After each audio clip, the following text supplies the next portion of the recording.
श्रीराम समर्थ. सद्गुरू श्री ब्रह्मचैतन्य महाराज गोंदवलेकर यांचे प्रवचन दिनांक 4 जानेवारी. नाम कसे घ्यावे. नाम कसे घेऊ हे विचारणे म्हणजे पेढा कसा खाऊ म्हणून विचारण्यासारखे आहे. पेढा कोणत्याही बाजूने खाल्ला तरी गोडच लागतो. तसे नाम कसेही घेतले तरी ते आपले काम करतेच करते. पेढा ज्याने खाल्ला आहे तो पेढा कसा खाऊ म्हणून जसे विचारणार नाही, तसे नाम घेणारा मनुष्य नाम कसे घेऊ म्हणून विचारणार नाही. शेतात बी पेरतात तेव्हा त्याचे तोंड वरच्या बाजूला आहे की नाही हे पाहत नाहीत. बी शेतात पडते तेव्हा ज्या तोंडातून मोड यायचा असतो ते तोंड कोणत्या तरी एका बाजूला खाली किंवा वरही असू शकेल. पण जेव्हा मोड बाहेर पडतो तेव्हा त्याची दिशा मुळात कोणत्याही बाजूला असली तरी तो वळण घेऊन जमिनीतून वरच येतो.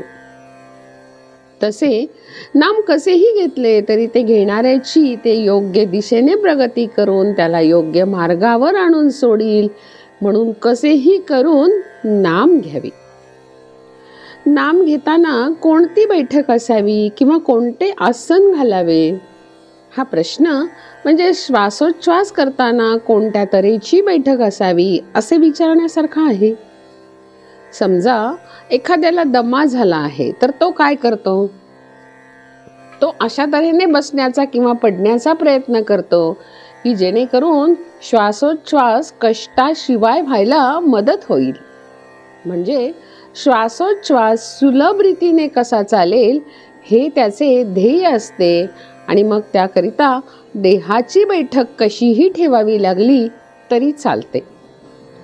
श्वासोच्छ्वास विना कष्ट चालू ठेवणे हे जसे त्याचे ध्येय असते तसे नाम अखंड कसे चालेल हे आपले ध्येय ठेवावे आणि त्याला मदत होईल, व्यत्यय येणार नाही अशा तऱ्हेची कोणतीही बैठक असावी. बैठकीला फार महत्त्व देऊ नये. समजा आपण पद्मासन घालून नामस्मरणाला बसलो आणि काही वेळाने पाठीला कळ लागली तर आपले लक्ष नामापेक्षा देहाकडेच लागेल. म्हणजे नाम घेता घेता देहाचा विसर पडण्याऐवजी देहाची स्मृतीच वाढल्यासारखे होईल.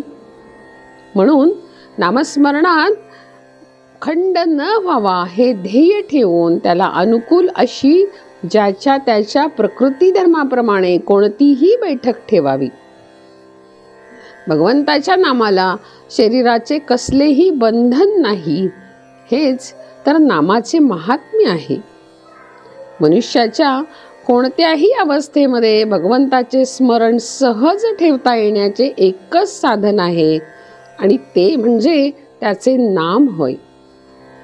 पण देहबुद्धी अशी आहे की त्या निरुपाधिक नामाला आपण काहीतरी उपाधी जोडतो आणि त्या उपाधीवर नाम घेणे अवलंबून ठेवतो. असे न करावे. इतर उपाधी सुखदुःख उत्पन्न करतील पण नाम निरुपाधिक आनंद देईल. शुद्ध भावनेत आणि निष्ठेत खरे समाधान आहे. ही निष्ठा अनुसंधानाने उत्पन्न होते. जानकी जीवन स्मरण. जय जय राम.